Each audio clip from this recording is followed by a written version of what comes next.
it's hard because a lot of chunks of time are just blank in my mind. I'm not gonna tell you if you're wrong on the time frame or anything. No. So you're good. No problem. I'm just letting you let it out. Yeah. My mind jumps around, man. Like it jumps around. That's another thing I found from not being on painkiller.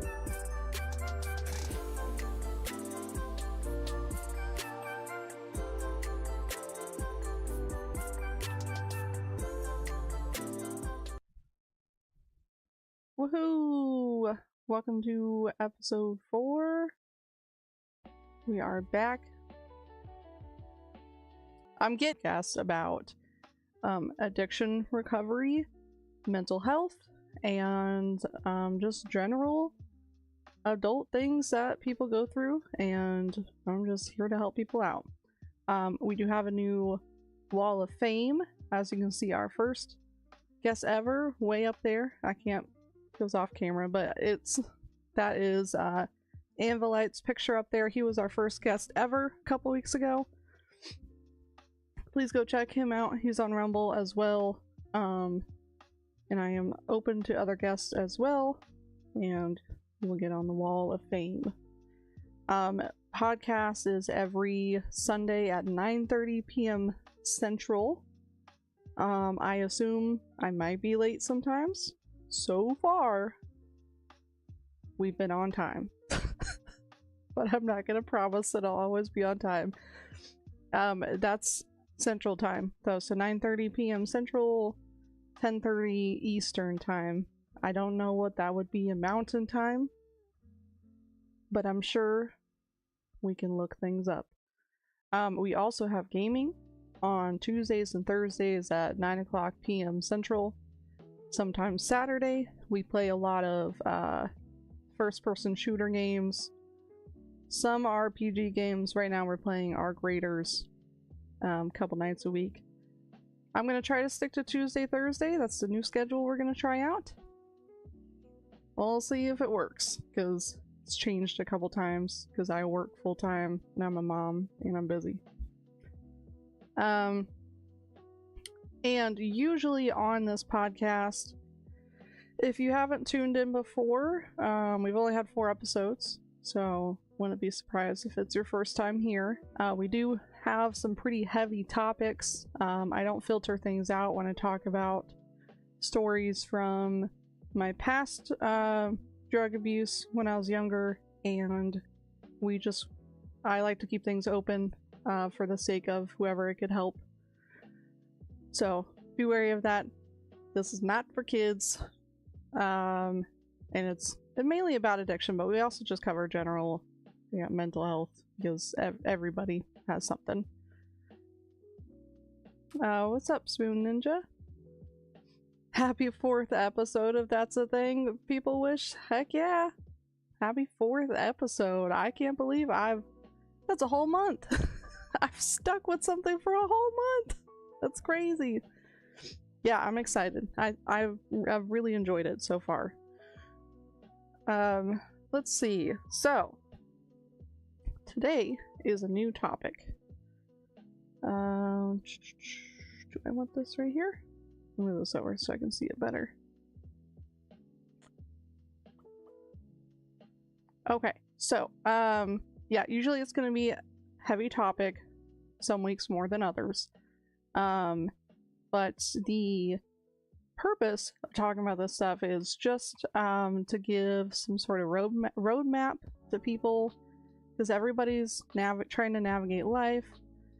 Some people might still be in addiction and would like to hear the stories. When I was an addict, I looked on the internet for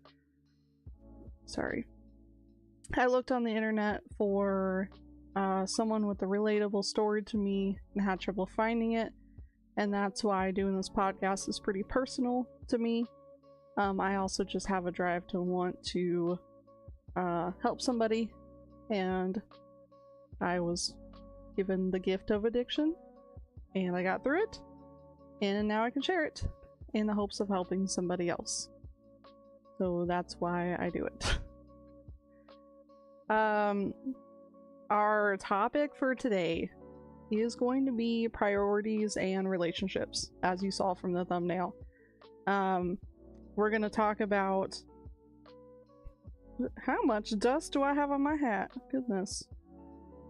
We're going to talk about priorities and how they were before and after, or before, during, and after addiction, and then also relationships before, during, and after addiction, and how getting used to one thing and having to readjust, how long that takes, what that looks like, and some helpful tips on getting through that, because it's things that people don't usually think about once they get through the first part of addiction, or just growing up into adulthood. You don't really think about that until you get to your late 20s, so we're going to talk about that as well, because addiction also really like corrupts your priorities and makes you have a hard time understanding what normal is. Not necessarily like nobody's normal, but there is like a basic, you know, way of going about life that is healthy for yourself in whatever way that may be. Well, Ava is going to join us, my cat. You're just gonna sit right next to me? Okay, cool. Cool. We'll also talk about how to manage the complex dynamics of family, friends, and partners. And that'll go along with relationship bit. Oh, now you're coming on my lap. Okay, say hello to Ava. She is going to be my comfort animal for the stream. She's also our mascot. Okay, can you lay down? Are we good? Okay.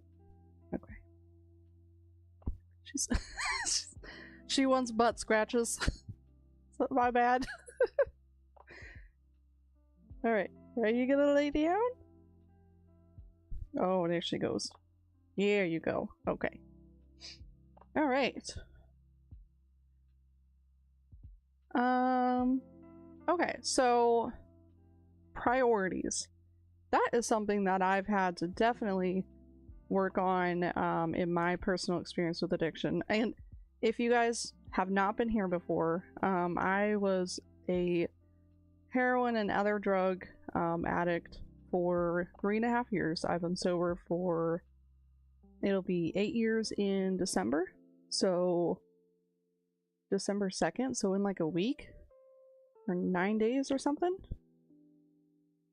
Can I do math? I don't, around there. December 2nd, I will be 8 years sober from all that. I've also raised a family since then. There's a lot to learn with that as well, and I'm continuing to learn and progress. So priorities has definitely been something that I've struggled with getting sober and with growing up. Priorities in recovery. Let me see. I did not word this part of my outline very well. 1 second.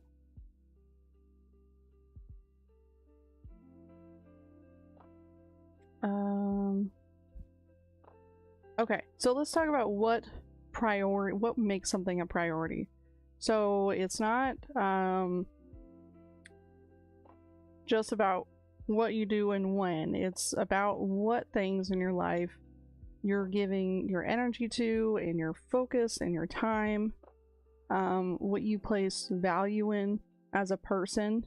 And then, you know, if you take the time to look at what you prioritize now and then kind of break it down and figure out, like, okay, if this one thing is what I put 75% of my time into, and based on my decisions around, why do I do that? You know, is it a good reason? You know, like, for example, being a mom with a child in my house, that is my son, a lot of my most of my decisions are based around him and how I live my life and how I make decisions about him. You know, he is a huge priority, but that's there's a good reason behind that, and it's just, you know, being a good parent. So it's a good thing to have a lot of decisions based around. Now, the version of that when I was in active drug addiction, most of my day was spent around you know, getting drugs to get high, you know, where I was gonna get the money from, all these steps and all these decisions, how I was spending my time and hours during the day was based around that. So I was making that my priority. Now, seeing that now, like, that means that I valued it so much, and it's a little different, because that, compared to being a parent, like, being in drug addiction, the drug is literally changing the chemistry in your brain, so it's kind of tricking you into valuing it, but, you know, it's also like a behavioral thing, so you're making decisions because you think that it's very important, because your brain literally thinks you're gonna die without it. I won't go further into that because I'm not a professional, like, psychiatrist or anything. That's just what I've been told by psychiatrists whenever I went to therapy. Or like the behavioral therapist that I went to and stuff told me that. And I felt that, so so we have to think about what drives values. So like what I said with the drugs, like, literally that's the reason behind that value. So if you look at even big things or small things, anything that you put your time into, you have some sort of value in. So it's good to look at, you know, is that a good value to have?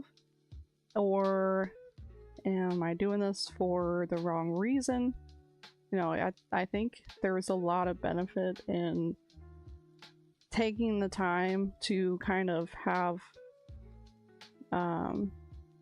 downtime, even if it's really short, to just think about how you can restructure things to be surrounding the right values.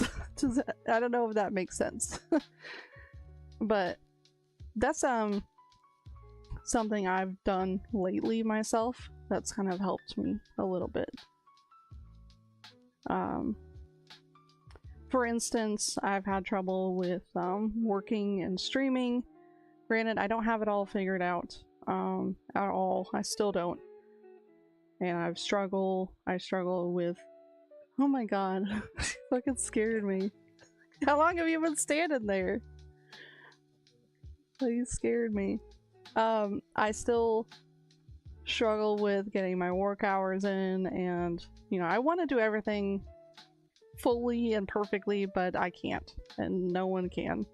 So obviously that's hard to deal with, but I've recently tried to, like, literally write down a list of things that I spend my time around, like, value or prioritize, and which things are bigger priorities than others. And I literally wrote that down and kind of switched things up and then changed my schedule based on that. So that's part of why the stream has gone down to 2, maybe 3 days a week for the gaming, because of that specifically. And that's, you know, I was also having a bad week because a lot of times I struggle with just putting out my full energy to everything, but then sometimes it's not always the right things, so I don't get the important things done. it's just like it's a balancing act. I think a lot of people struggle with that because, you know, if you get a lot done, it looks nice on the outside, but if there's nothing left inside you, what do you do with that? You know, so you kind of have to pick and choose based on priorities, what the best schedule and life that you want to have.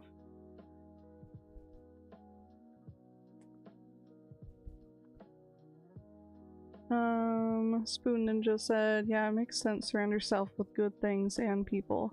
Yeah, that's a good point.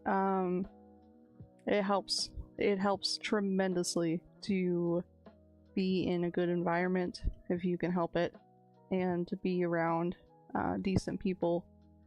Of course, I understand that some people have family members that aren't that decent. Love them from a distance. That's always been my recommendation.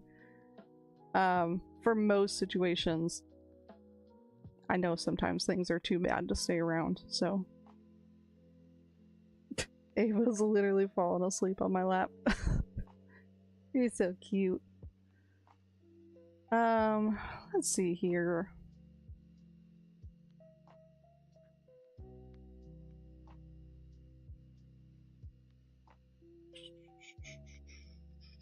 Okay. So one thing with having whenever I was in active addiction and had the main priority of getting high and doing everything based around that is that with that taking up my time and mental headspace, everything else became secondary and therefore disposable. So I did not have a kid yet, you know, but I did have family, parents, a sibling, a future to have. My big thing was family that I was setting aside. That's why that comes to mind first.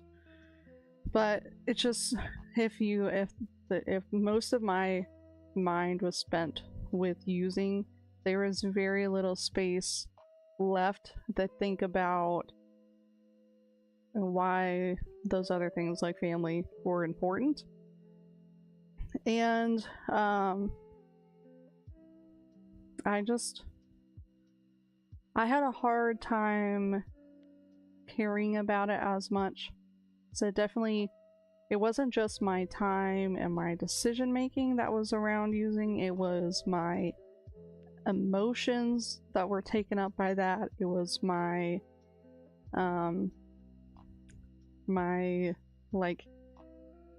I think about things in a way of like, for me personally, each day I feel like I have a certain limit of what my mind can handle. You know, like I have like, this is just for me personally. People might be a lot different than me, but I have like one chunk of the day mainly that's like I can be almost fully productive and get things done, have energy, and be good mentally, stress-wise, and be okay. But then like the last like quarter or third of the day, I start getting more tired. The stress starts catching up a little bit, and so I cannot do more important things. For example, if I've tried to have a schedule before where I worked my job in the evening and streamed during the day, but because of how much streaming took from me energy-wise, just because I was doing a lot of talking and thinking about what to do in the game and all this other stuff, I didn't have much left mentally to do work. And with me, I've always struggled with, like, I get really severe paranoia whenever I get overly stressed. So I literally have to like stop myself at some point during the day and say, okay, it's okay that things are a little messy and I have a little less done, but I did get A, B, and C accomplished, and I have some mental energy left before bed, which is important. Because I don't think it's, to me, it's not super healthy to fully expend everything that you have in your brain and emotional capacity, because at the end of the day, like, what's left for you? You know, if you don't have anything in the tank, what can you give out? And I know that when you go to sleep and you rest and then you get up in the morning, a lot of it's there again. But if you completely dispose yourself over and over and over, that like the tank capacity like goes down. Because you can wear yourself out mentally just as much as you can physically, I think. Okay, Ava, what is going on here? You gonna lay like that? Okay. Okay, goodbye. She's running away from me. Sometimes she moves if I'm talking too much in the chair. Alright. Are we staying on track here? Alright, yeah, so any things that are not your main priority become secondary and dispensable, and there's nothing left for you to have for like mentally processing at the end of the day. Now with relationships, let's go on to that.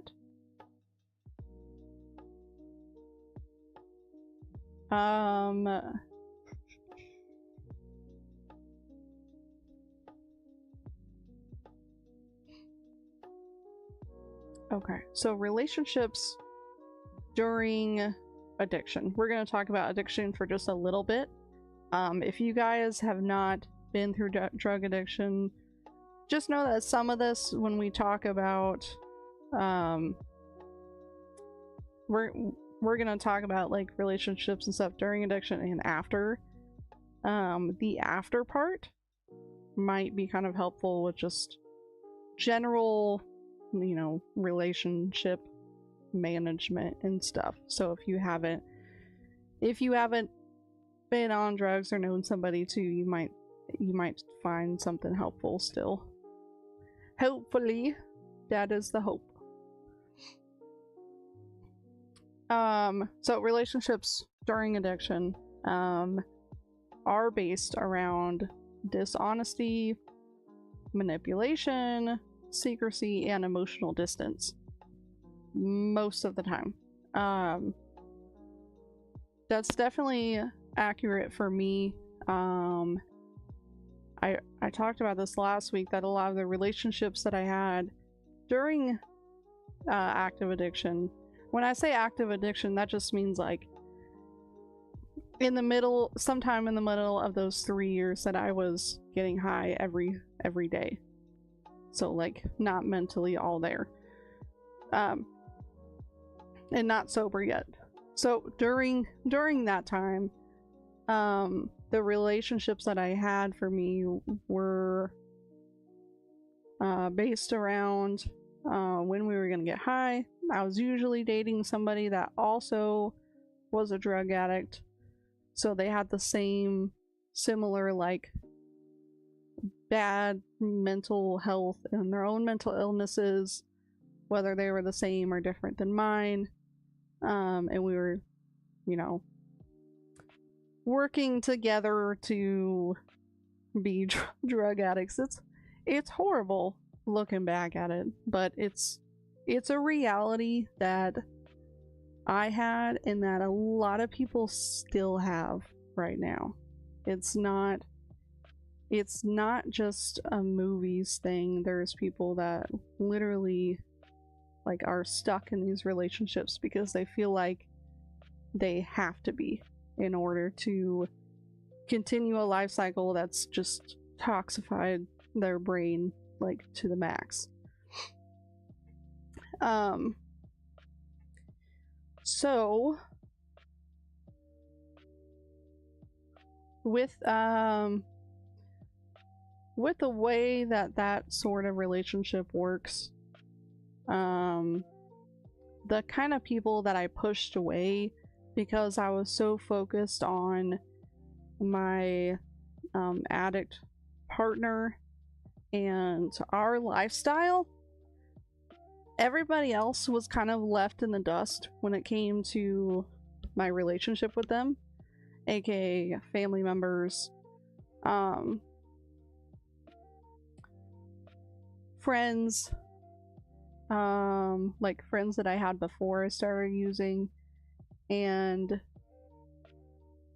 you know, for me it was family and friends, but you could also have, I don't know, mentors, anybody that was potentially a good influence on your life was somebody that I would have pushed away, whether it was intentionally or unintentionally, because I just did not have the mental space for it because I was so focused on this person that I was with. And as those people were being pushed away, the good influences were just, you know, I was either just not talking to them, not showing up to events, or they chose to not talk to me because of my lifestyle. Whatever the reason was, they were no longer in my life for the most part. Now, the people that replaced those people were anyone who would enable me, or new friends that were also drug addicts. And I just kind of like it like gradually pushed out everybody that cared about me, and it brought in these people that I thought cared about me because they would help me get money or drugs. That does not mean that they care about you. It means that either you're manipulating them or they're manipulating you.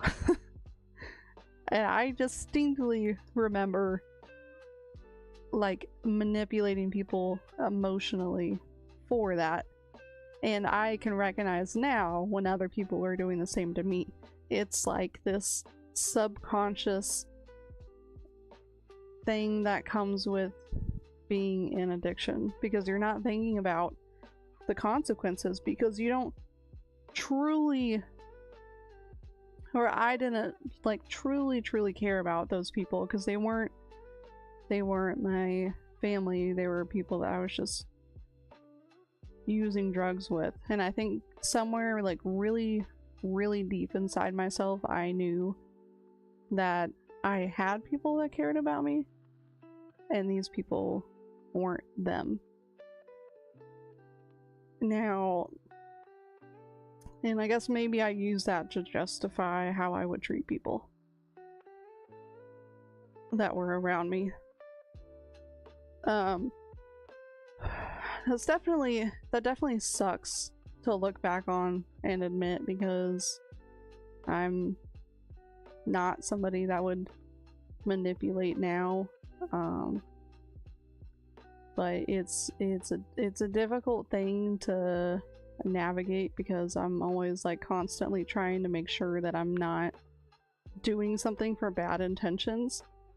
Like I'm constantly checking to make sure, like I'll literally stop and check and make sure that I'm like, am I doing this for this person because I want to help them, or am I doing it because I think that I'm gonna get something out of it? And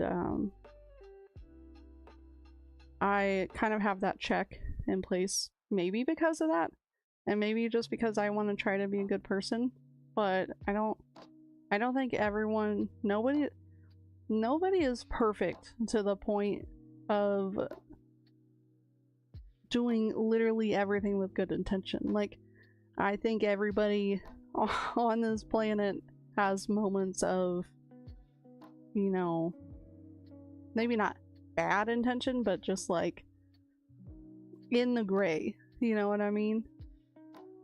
So I think it's good to not beat yourself up if you like kind of have to correct yourself. I think that's a healthy thing to do. Doesn't mean that you're a bad person. So just keep that in mind.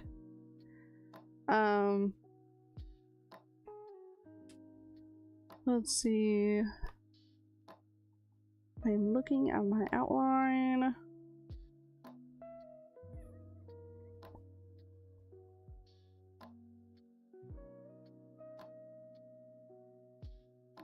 Okay, talked about that.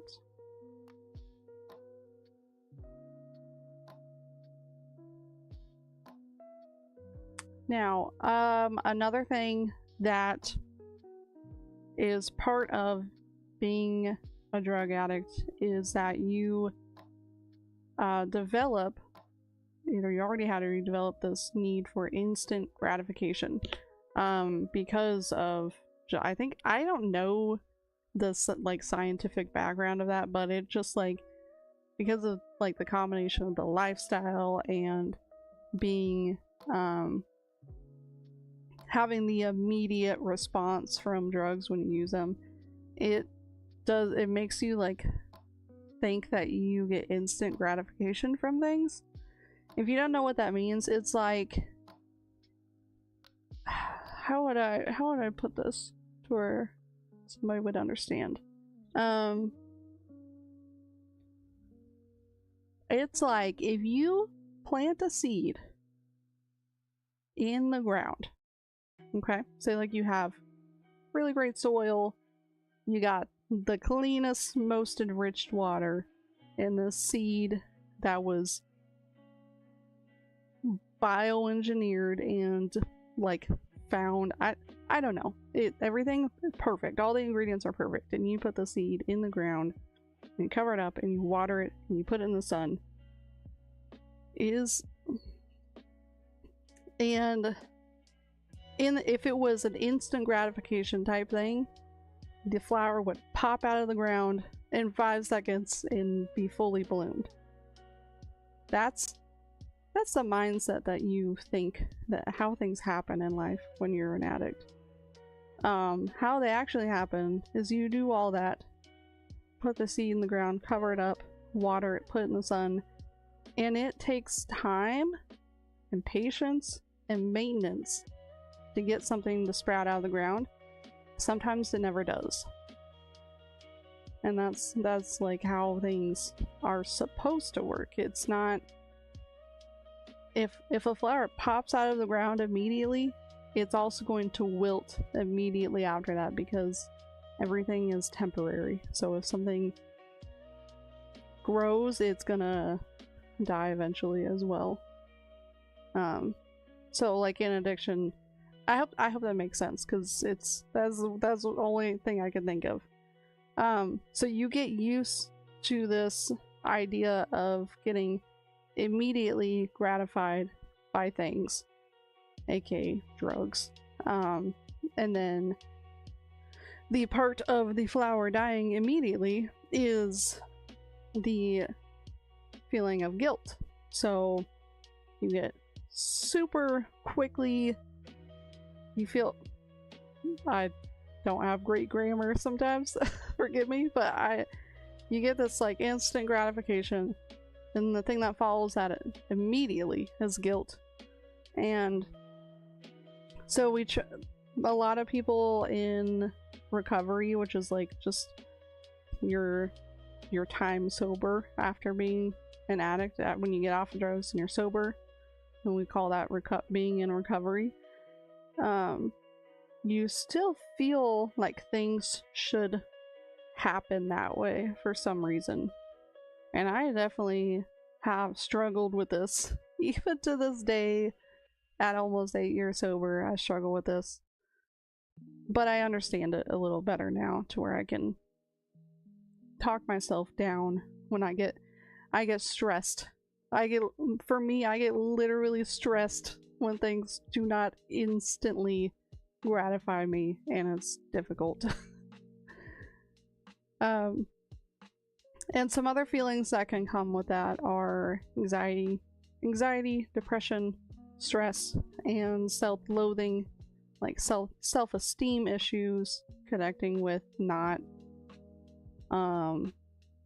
with things not working out perfectly quickly. So with having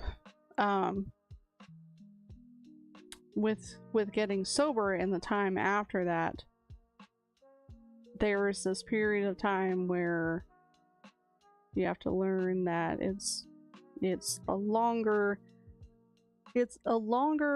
more complicated, there's more hard work, like, process of life.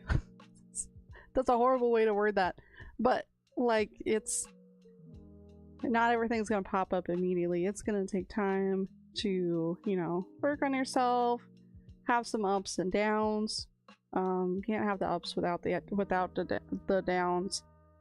And sometimes things get worse before they get better, but then they get really good. So you have to understand that life is going to go up and down. You're going to have to work on yourself a little bit, but then the reward at the end is going to be just as good as it would be with instant gratification. So it's a learning curve when you get sober. Like, that's what I think. That's probably part of why they call it being in recovery. I have no idea who decided to name it that, but I would think that the reason why they say that you're always in recovery is because you're always trying to get out of that mindset and get into the mindset that things take time to accomplish and to make happen. Let's see. Now, another thing with getting sober and having something removed, like with the drug being the main priority, when that's removed, it leaves this empty space that you have to deal with. It's just a big void. And you have to figure out what's gonna fill that space. Whether it be priorities. For me, it's between God, my priorities, my family, and myself. The order of those for you and things that are in there or not in there is up to you. But I think it's important to have some kind of big picture outlook, whether that's God or whether that's having hope. For me, I get that from my belief. But you should also have yourself in there somewhere as well. Because, again, if you have nothing to give, if you don't first love yourself, you don't have anything, you don't have love to give to other people as much, because you've given it all away. So how do you know what it's like, you know? I guess I think that I kind of put that in this outline based on what I was given, but like, because I when I do my outlines for the podcast, I start with an AI prompt and it gives me questions, and then I make the outline based on my answers to those questions, and I go through it all. And I think that was something that I didn't take out that it put in there. So let me think about how let me really think about this, because it's important to me. I think it is important to care about yourself, and it's important to care about other people, because when you care about other people and you do things to take care of yourself, and I don't know how to phrase this. Let me think. Let me really think. All right, let's think about this one thing at a time. So,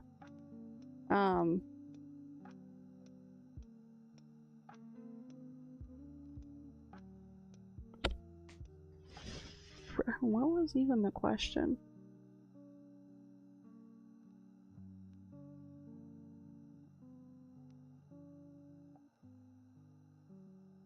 Okay, we're just gonna keep it a little short. So when you take that away and there's a void there that you have to fill, it's important to make sure that you're taking care of yourself.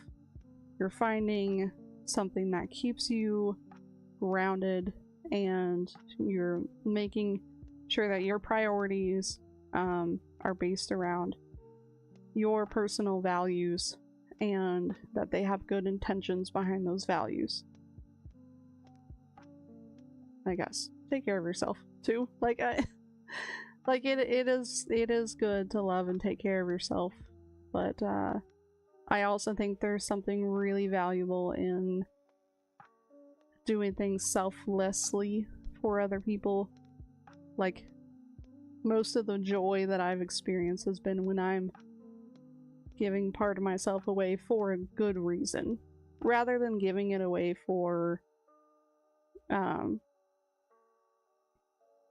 something in drug addiction, if that makes sense. Yeah, I think about things mainly in my actions and what I'm doing. Okay, and then so with getting sober,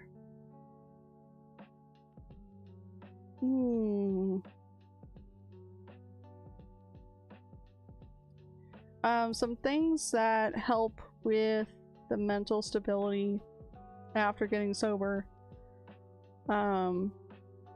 with your priorities and taking care of yourself and all that good stuff.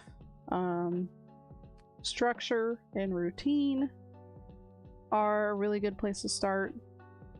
I have been working on, like I said, making my schedule based around my priorities. That has really helped with a good routine, because you want to have a routine so that it is like it forms good habits. And then if you pick a routine that's good for you, it's even better. It also helps to have a steady job and a safe place to live to reduce stress, because if you have a ton of outward stress coming in, it will wear you down just as much as anything you do to yourself, to where you don't have anything left to give. So please make sure that you surround yourself with good people, just like Spoon Ninja said, because it will significantly reduce your stress and give you at least another 20% of your brain capacity. I can say that fully. If you are unable to get out of a very stressful environment due to living circumstances, or you don't have a way to, get out of the place that you're actively in addiction at, like if you have no choice but to live with people that you use drugs with, but you're trying to get sober, please reach out somebody for help, somebody that's sober, and or make a plan and follow through with it to get out of that, and then work on yourself. And again, it's going to take time for things. I hope that I wish everybody could be in a perfect environment and work on themselves mentally, but I understand that some people are not, so and then let's see.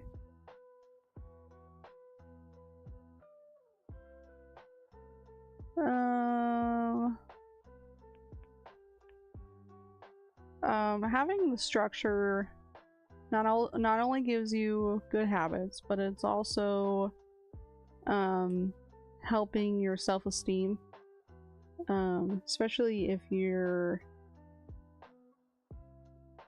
like me, to where your self-esteem is directly linked to your success in life. I don't know if I was kind of just born with that, or if that's from using drugs for a long time, but that's true for me, is that my self-esteem is really tied to like what I'm getting done and what I'm succeeding in, what I'm progressing in. And I feel that some of that is definitely because I feel like I lost a lot of time when I was in addiction. Like, I feel like I wasted all this time because I regret it so much. And I think that I might always feel that way. Maybe. I might not. But it's like that routine also like helps me to make sure that I don't overdo myself. So it like when I know that I'm accomplishing part of my routine, it's helping my self-esteem, because I'm like, oh, I successfully did what I planned to do. So even if I didn't, you know, get everything done, accomplish all of my goals, but I did such and such in this 2-hour time frame of my day that I have planned in my daily schedule, then it helps me feel better about myself. And when I feel better about myself, I am generally a kinder, less self-conscious person. I'm in a better mood. I sleep better. Like it's literally connected to your physical being. Especially for me, it is. Like if I'm experiencing a whole bunch of anxiety and stress and low self-esteem because I'm not accomplishing something, I am losing sleep. I'm tired during the day.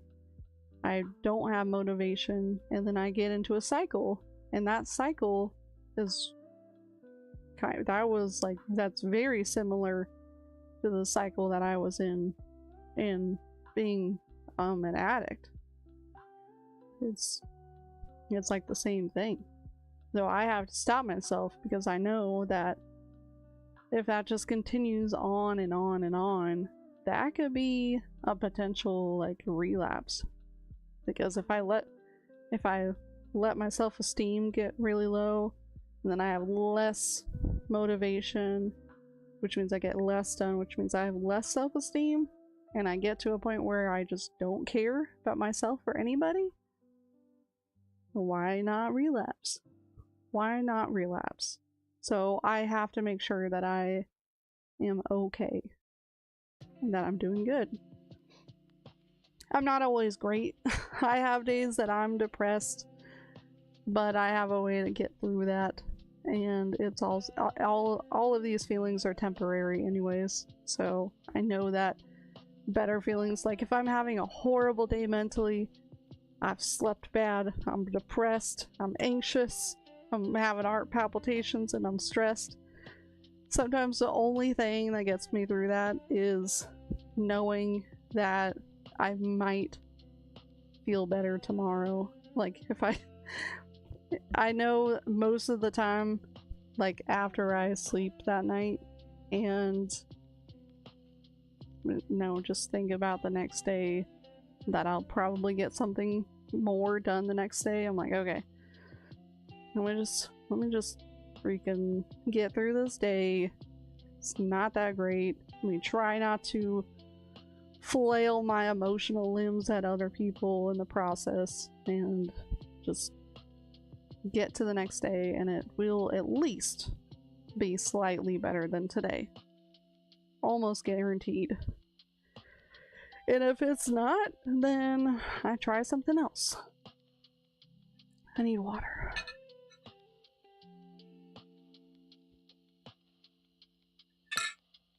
Alright. Okay, so I think that's everything I had on structure and routine and stuff. Getting back to relationship wise, there's a lot of codependency in relationships during drug addiction, with using and feeling like that you love that person because you're spending all this time with them and, supporting each other's addiction. It makes it feel like real love, even though it's probably not. And that, like, really can fuck you up mentally with relationships in the future. It's something that you can change, though. Like, I had all those horrible relationships when I was in my active addiction, and it was incredibly weird to get into a regular relationship with a real caring person after getting sober, because I was genuinely confused on why a person would, for one, love me, because I was still having depression for a bit, for two, care about me without me providing them substances, you know what I mean? And that's really, it was a process for me, and I don't know if other people go through that too, but I had a difficult time because I've really tied love, the idea of love, to not only like just love to sex and love to drugs and love to just like not being treated well. I don't know how to word that in a way that makes sense, but some people, I think, like, I haven't gone through an abusive relationship, but I assume that it might be a little similar to where they're mistaken with love being with some toxic behavior like abuse. I kind of struggled with that a little bit, and that made it really difficult for me to be there as a partner in our like early relationship, because I thought that, oh, we just need to like have sex to feel love nonstop, or like have arguments, or just, it was a very confusing time for me. Let's just put it that way. And then throw being a new parent into that as well, because I was like, thankfully I kind of figured it out before my kid grew up, so now I can, what I did have though is when it comes to being a parent, you know, I had parents that even through their problems and divorce and stuff, when I was younger, they did like really love me and show me affection in a good way, and that helped me tremendously with being a mom, because I was very worried that if I was struggling with all this like understanding love in a relationship, I was like, how am I gonna like have love as a mom? And granted, it's a different kind of love, you know, but like yeah, the relationship, like the spouse relationship type of love, was like really hard for me to figure out what the hell it was. Like, I knew that I loved this person very early, but there were things that I thought would follow that were like very toxic. I just like expected this person to treat me like shit, pretty much.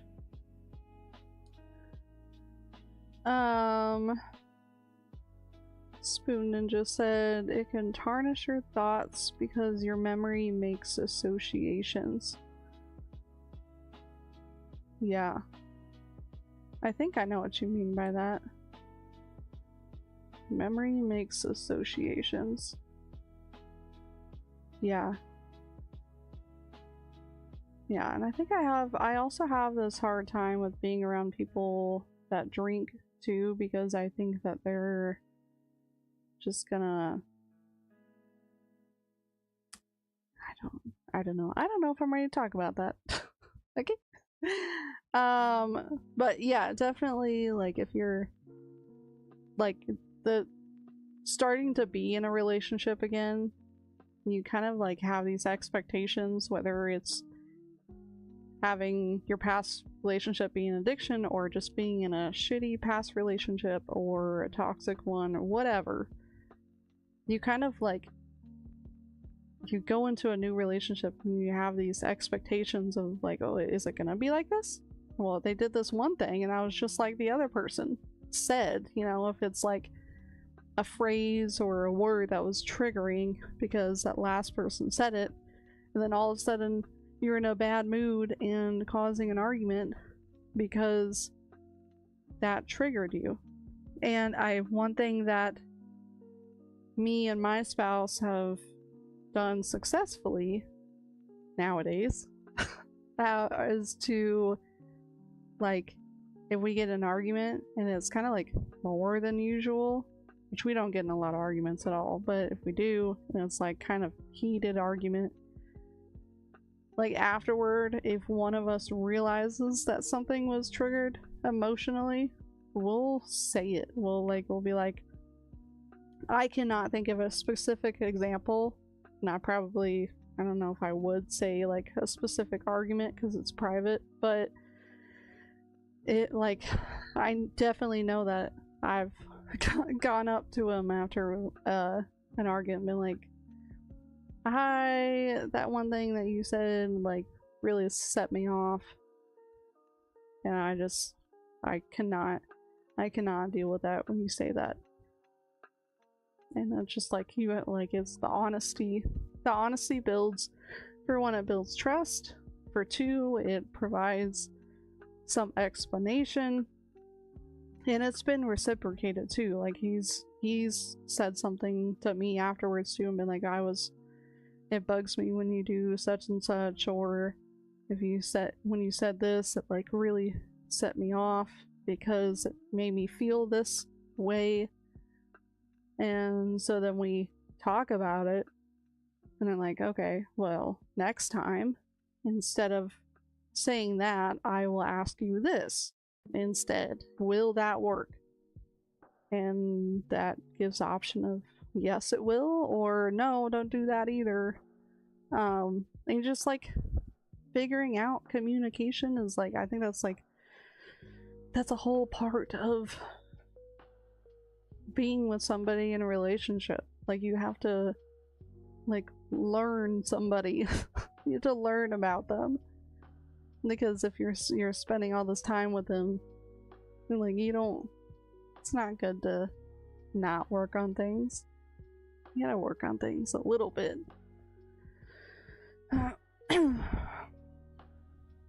And let's see.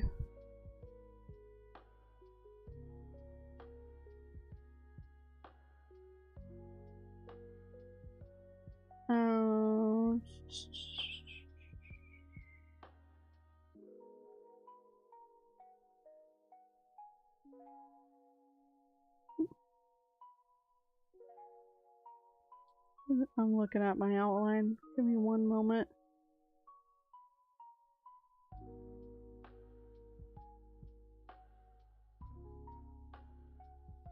Alright, let's talk about everybody's favorite topic. Boundaries. I know. It's not fun. It's difficult, painful, it causes reactions in people. But boundaries can be good. They can also be too much. I think let me think.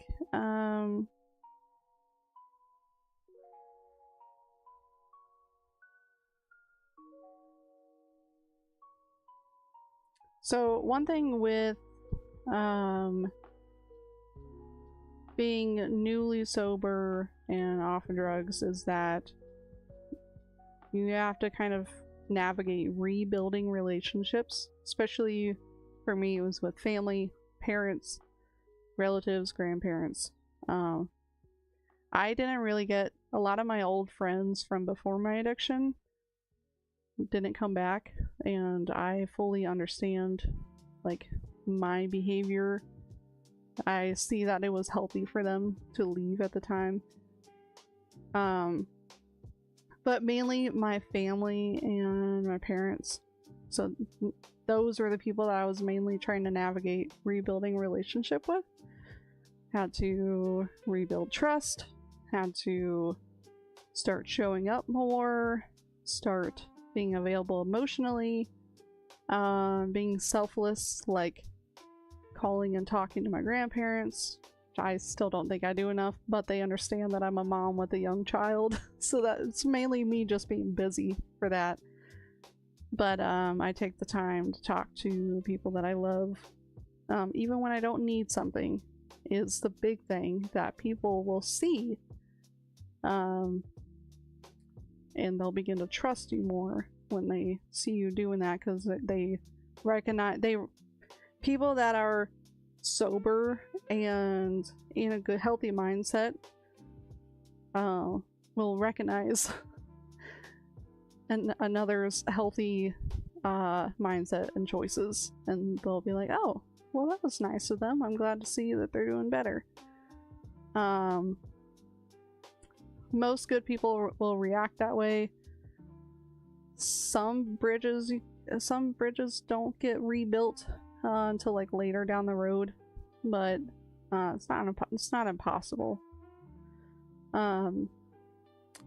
Now, after you get through that like building trust process, you get back into this realm of mutual relationships, as in like family relationships, to where you're given responsibilities, you have full trust, and you're at this point now. I don't remember like along the time frame, like if it was a year in, 2 years, whatever. I think it took some time for me, but whenever you get past the re-earning trust phase, it's like this moment of time where you're just fully in it, you know. You're going to birthday parties, you're showing up for holidays, you're helping your cousin move, you're, you know, running to the store for somebody. I'm not saying you fully expend yourself and go everywhere for everyone, but that's where the boundaries come in, because at some point you like start to feel like you have to give everything continuously forever to make up for it because you feel bad that you were so gone for so long. And you spend all this time, like I spent all this time, not being a dependable, responsible person. So now I struggled with, don't as much now, but I definitely struggled with, like, I thought that I had to do everything for everyone, show up to every single event, answer every phone call, do everything I need to do, regardless if I had personal responsibilities or mental health needs. And those are, that's definitely where the boundaries come in, is because if you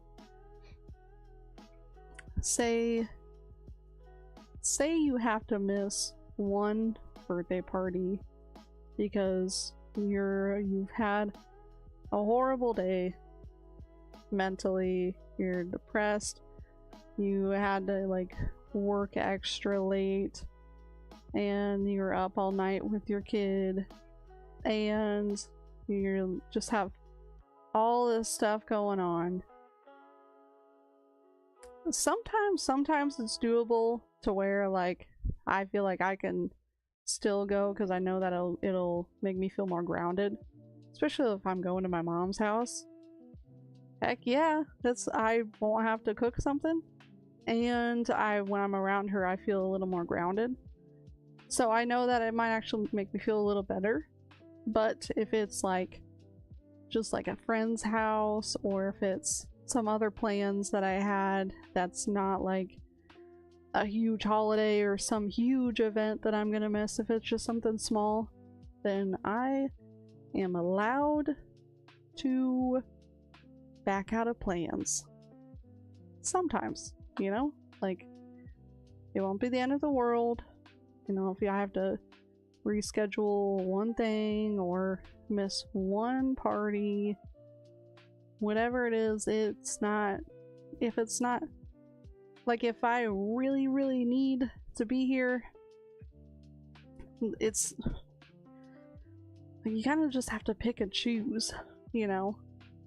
If you really need it, you can reschedule and make sure that you're okay mentally, that you're not gonna get so depressed that you're gonna relapse and all that stuff.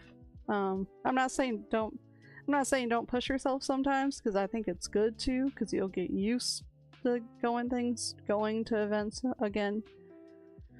But it's okay to say no sometimes to plans if you cannot mentally handle it. I think it's good to push yourself a little bit with family, but it really depends on your situation. Like, it's gonna be totally different than mine. So I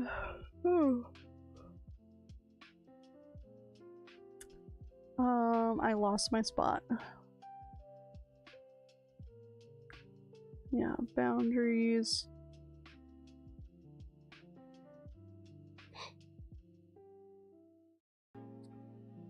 So I would love to give you guys an example of a hard boundary that I have set with a loved one, which is frightening because you don't want somebody to leave your life or look at you differently. But with boundaries, you kind of just have to, like, if it's a boundary that you need to set because you need it mentally, or it's for the sake of your kids or your life, your schedule, whatever, your mental health, your emotional health, whatever the reason is, if it's a good reason, it does not matter if that person has repercussions or backlash to your boundary. Okay? Blame it on me. I don't give a shit. But one boundary that I have had to set is when something that's occurred in my family, full discretion, is that if something's going on in my family, in my immediate family, and my parents, for whatever reason, don't feel like they have someone to talk to, they will talk to me, which is okay. But they've had this tendency to approach it in a way that, for lack of better words, makes me feel like a therapist and a person that like is being asked advice. That it's a lot. And I had to lay a hard boundary. Like, I literally had to vocalize this to all of my parents and step-parents that you can talk to me about anything, but if you I'm not providing therapy to family members. I'm here to be supportive. I'm here to be someone to talk to. I'm not here to let your baggage out on. I'm not a therapist. Go see one. I'm very sure that I put that in a very blunt way because it needed to be. Sometimes you can put like a really you can say it really subtly. You can just gently put a boundary with someone, like, I don't like you. If you're having a conversation and they ask about something personal, you can be like, I don't really want to talk about that right now for whatever reason, and then change the subject, and they respect that. That is a boundary, but it's just a soft one. Some people, if you do that, they ask again and again, and they're not picking up on the hint. You kind of have to be blunt and say it. And if it's a like if I had made that boundary that I gave as my example, and if there was a whole bunch of backlash and someone was telling me that, like, no one did this, but I'm saying if I had, when I put down that boundary and someone was like, oh well, you're the only person that I can go to, and you're like being an awful person right now because you're not willing to give me advice on this, that would mean that they're a hunk of junk. Okay? That's what that means. And what you would do in that situation, I don't know. Tell them the boundary again, or hang up the phone, or walk away. That's kind of like, that's, at that point, that's their thing to deal with, how they deal with your boundary. Thankfully, whenever I told my parents that, they were very understanding. Some of them were like apologetic. I did approach the boundary a little different for each person because they're different people. You know, there can be different levels of the boundary that you set to people, and it's just, my goal with setting that boundary, well, the reason why I had to set it is because before I set the boundary, I was more than willing to talk to people and let them kind of unload their stuff on me, and I would help because I have this really strong drive to want to help people. But if I got off an hour-long conversation with one of my parents that were like unloading it all on me, wanting advice, I would be so mentally exhausted that I could not go on with my day. And that is a problem for my mental health. So that was the boundary that I set. And since I have set it, it's been mostly respected, and I've been a lot better mentally. And it worked out fine. No one's life got ruined because I set a boundary. No. That's not gonna happen. And it's very hard to deal with backlash, whether it's because you set a boundary or you try to talk to somebody when you're newly sober and they're not willing to kind of talk again or anything. What's up, Abner? We're just chit-chatting. Welcome in. It's really hard to handle that backlash, and that's a really emotional thing to feel, because if say you're newly sober and you have all this good intention, you're gonna stay sober, you're gonna do all this stuff, you're gonna get a job, and you're trying to reach out to people because you're trying to build up relationships, and you reach out to this one person and they hang up the phone on you, or they call you a piece of shit, or whatever. That's really hard to hear emotionally. I'm glad I don't think I had anyone that did that to me. It did take some time for people to trust me again, but I did have friends in the treatment center that went through that, and it's so hard to watch. But it is important to recognize that sometimes their reaction is because of your own decisions that you made during drug addiction. Like, you might have affected their family in a way that you don't know, so it's good to talk to people, maybe ask why they're so upset. In other cases, the person might react that way because they're not a good person. So it's good to just it depends on who it is, because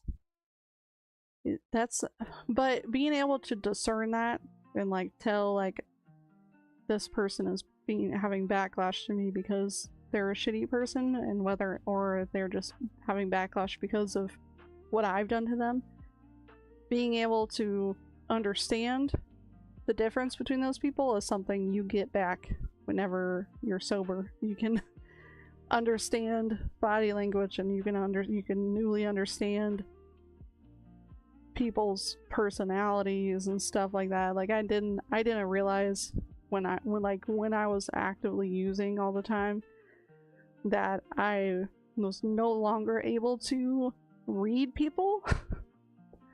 Because holy shit, whatever, especially after the first year of getting sober, I understand people so much better now. I thought everybody just fucking hated me for no reason when I was using. Now I understand, because they didn't hate me. They loved me. You know what I mean? So it's good to talk to people. But yeah, Abner, we're talking about relationships and priorities today. Abner said, "This is my kind of topic. I've been through a lot since the pandemic hit. I lost my older brother, and he left his 4 kids and wife behind. Oh, and she's now going out with someone I don't even know. I'm so sorry to hear that. That's awful." Yeah. Yeah, it's kind of using this channel to talk about the hard stuff in life. So I'm really sorry for your loss. I know that he is looking over you. Yeah, for sure. Yeah.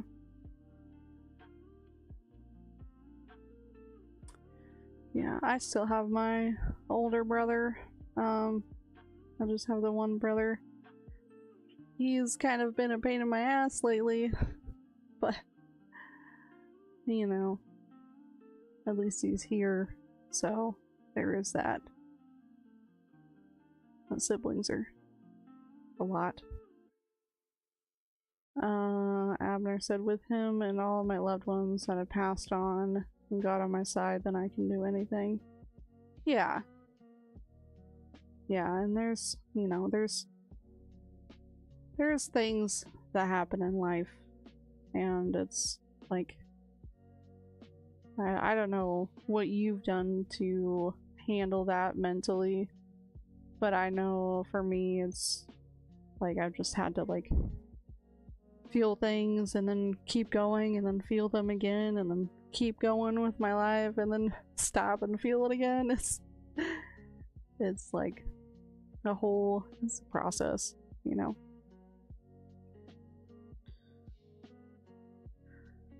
Thank you. He said, thank you guys for the support, it means a lot. Of course, yeah, anyone is always welcome to share stuff in here. Oh, you said you lost 4 people in 1 year also? Oh. That's a lot. That's a lot. Yeah, I think, the closest person that I've lost was, my aunt. Died to pancreatic cancer, 3 or 4 years ago, and I was there for that. It's a very hard thing to watch. I wouldn't wish that on anybody, ever. So, I don't know about you, but I did not deal with grief well, and that was my great aunt. She was the one person, the one family member I had in the state with me in Florida when I was there, getting sober by myself. And she died of cancer, and it like, I get like, if I go to a funeral, I've had to work on not handling my emotions, but like I would get like super angry and then like walk out and be so fucking frustrated, and I get all stressed out and I could not handle it. So I kind of had to learn to feel my sadness so that it didn't turn into anger.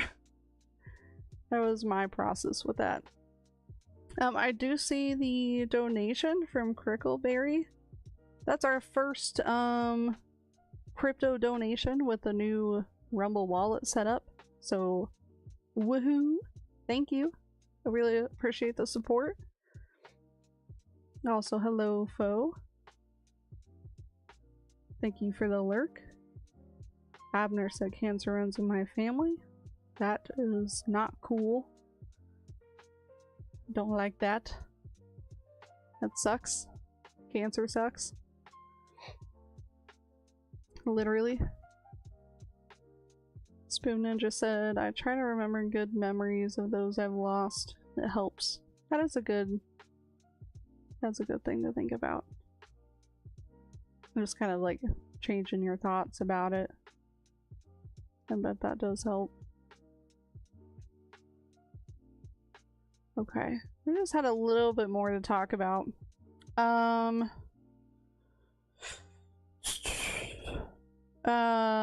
then so with that, I know some of you guys just came in, but I was talking about boundary I had to lay with my parents, with my family members, not kind of, for lack of better words, using me as a therapist for them talking to me. I had to lay a strong boundary. With that, it didn't really change the dynamic of our relationship, but I think it did. Maybe I'd like to think that it helped them to look at me a little differently, because on one end I do think that their parents dealing with 2 kids in addiction. One is sober and one is not. I'm the sober one, and it's I can't blame them as a parent for wanting to talk to somebody like that's gotten through it, so that maybe they could have some hope And that also gives me hope too, because it's, you know, so I can't blame them, especially me being a parent. I'm like, that's why it was so hard for me to like lay that boundary, because I was like, they're just trying to have some hope and they're trying to know what to do. So part of that boundary I laid, it was like, don't treat me as a therapist, but it was also, I also told them it's okay to talk to me about like my sibling and to ask me about stuff, but you know, don't lay it all on me at once. give me some room to breathe, because it's suffocating me. And they understood that boundary, so I appreciate them for that. We will have some guests, Abner, since you say that. Pudge is gonna be on. We gotta schedule that. Him and I are both busy, so we've been like slow to get back to each other, so we're working on getting that scheduled. That picture frame up there was our first guest, which was Anvilite. We had 2 weeks ago. We had him on, but I'm always open to more guests. If anybody wants to be on, just let me know. Shoot me a DM on X or Discord, wherever. Oh, you'd love to be on it? Okay, I'd love to have you on. I would love to. Yeah, just I think I'm friends with you on Discord. Just hit me up on there, or I'll reach out to you. Okay, so yeah, so my family understood about that boundary. And then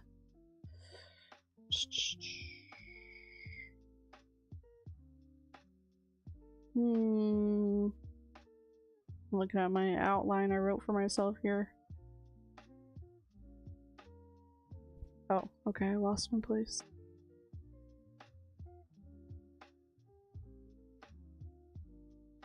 Okay, so now this next thing we're going to talk about, I didn't struggle with as much as other people, but it is something that people struggle with, is especially when you're getting sober, is that you have to kind of cut off some friends and relationships that are not good for your sobriety. AKA friends that you used drugs with in the past,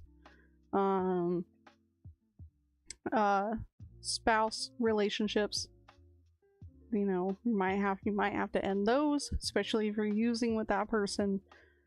Some people aren't in a relationship that the person's also using. I was. My throat's drying out.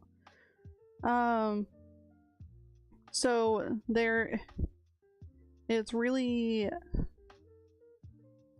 that's a difficult thing for some people to do, is to like cut off those people.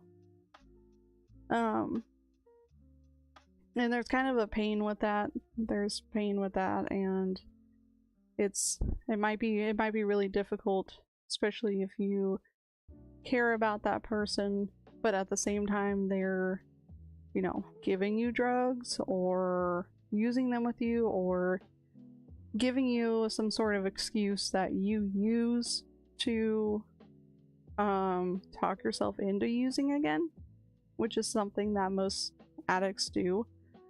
Me and Anvilite talked about that a little bit on his episode. If you guys want to go back and watch that. I think that was episode 2. We talked about oh my god, I just like lost my train of thought.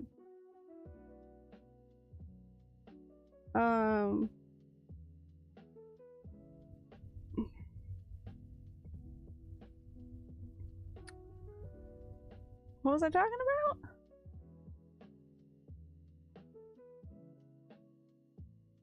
Guys, what was I talking about? I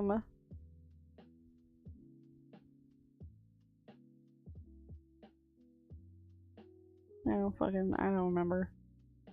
This happens to me when we get to the last like 3 or 4 points on my outline. It's happened every episode. I think it's because doing this has like a slight mental exhaustion for me, and it's past my bedtime, so that too. We'll just move on.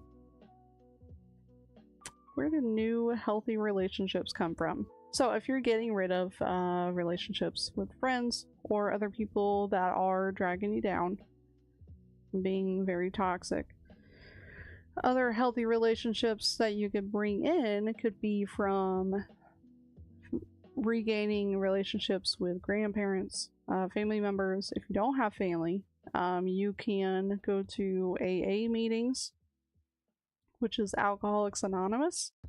I went to those as a drug addict.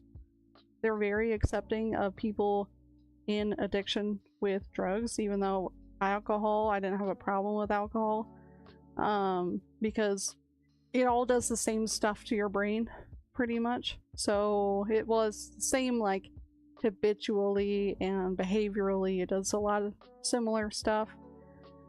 So that's a very good place to go. That's generally free to go to. You can get a sponsor there, which is someone that just kind of walks you through working on yourself, and that can be a good person to build a relationship with as a friend. I would not recommend finding a spouse in AA. Just my personal opinion. Some people do find their spouse there. That's my personal opinion. You can also try to get back into your hobbies that you used to have, but do it in a circle of people that are healthy, and make friends with those people. If they don't turn out to be healthy, find a different circle, you know? Like, it's...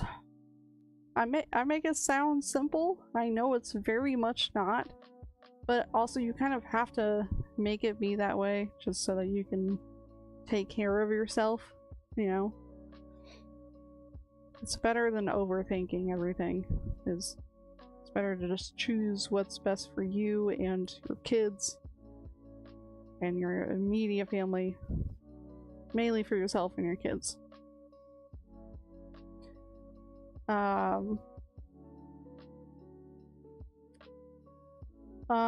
That's mostly it. So with what I told you guys with laying the boundaries with my family, that went well for me. I also built up my relationships quite a bit since being sober. At almost 8 years sober now, I can gratefully say that I'm being depended on. I have responsibilities. I'm trustworthy enough to be a spouse, a family member, a carpooler, whatever else people need help with.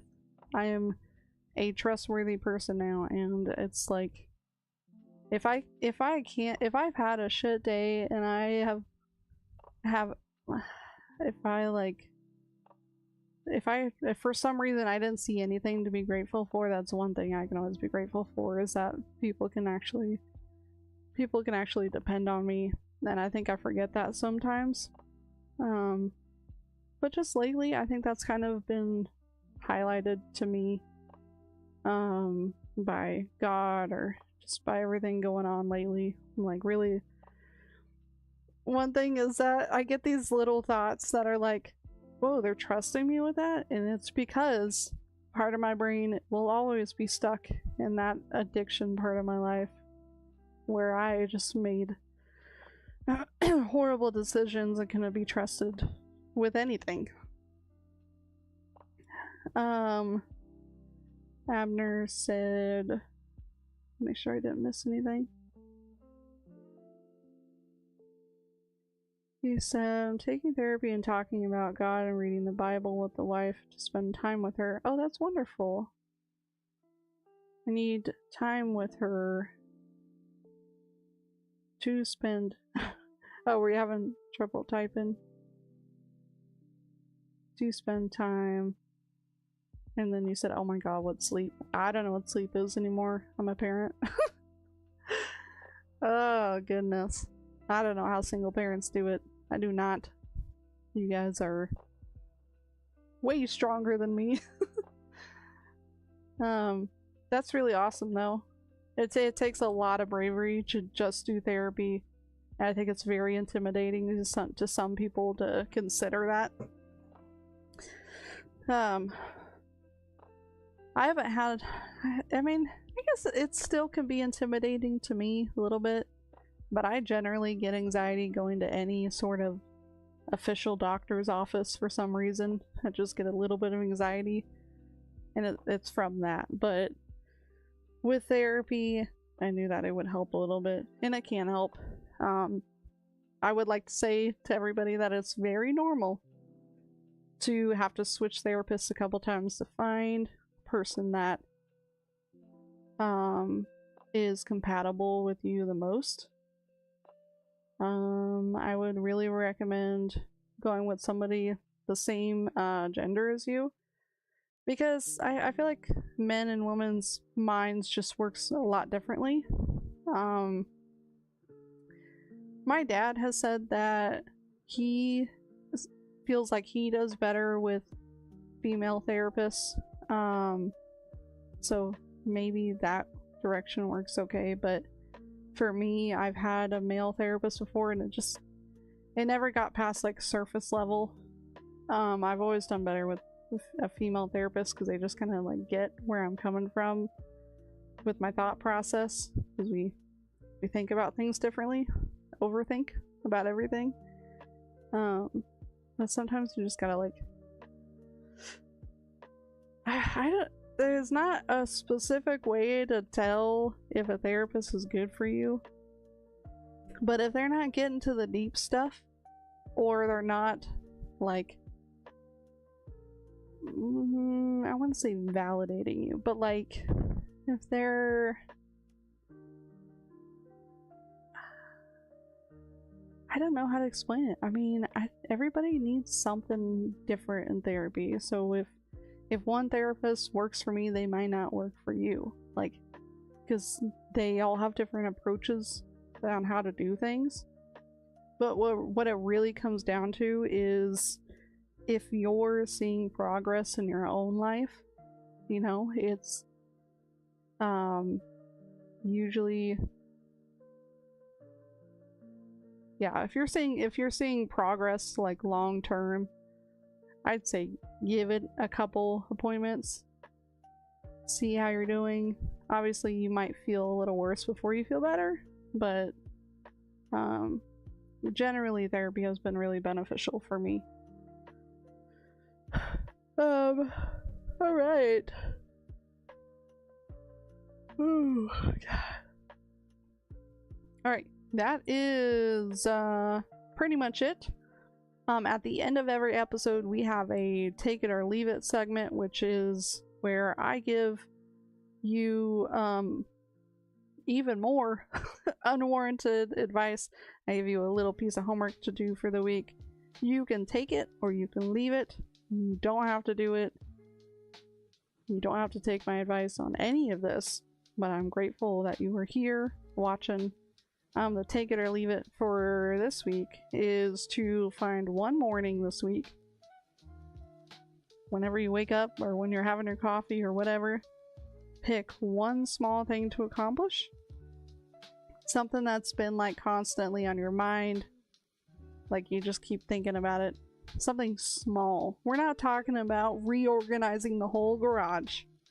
We're talking about cleaning one pot that's been sitting on the counter that's dirty, or what else could you wipe down a countertop, or organize one little area by your desk, or respond to one important email. Something that's like really small but you're like constantly thinking about, if you have something like that,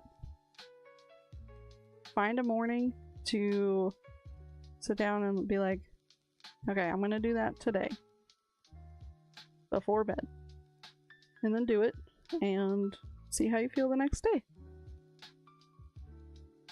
Because even like the small things, if it like something that small can weigh you down really heavily. Even if you don't have, if you can't think of something that's been like heavily on your mind, just find one small thing that needs to be done just because it needs to be done, and do it. And it's like, that's one accomplished goal in like your list of things to do. And yeah, I believe it would help with something. You don't have to do it, but if you do, feel free to throw the word done in the comments. Not the live chat, the comments. Or don't. Do what you want. Alright, so that's gonna be it for today. Appreciate you guys hanging out. Again, the schedule is gaming on Tuesdays and Thursday nights, 9 p.m. Central, that's 10 Eastern. PODCASS is on Sundays at 9:30 p.m. Central, 10:30 Eastern. Sometimes they're live, sometimes they're pre-recorded, sometimes it's me, sometimes we have guests. It depends. Changes, but it's usually surrounded around drug addiction recovery and mental health. So we talk about it all. None of it's filtered. Yeah. So thank you guys for hanging out. Really appreciate it.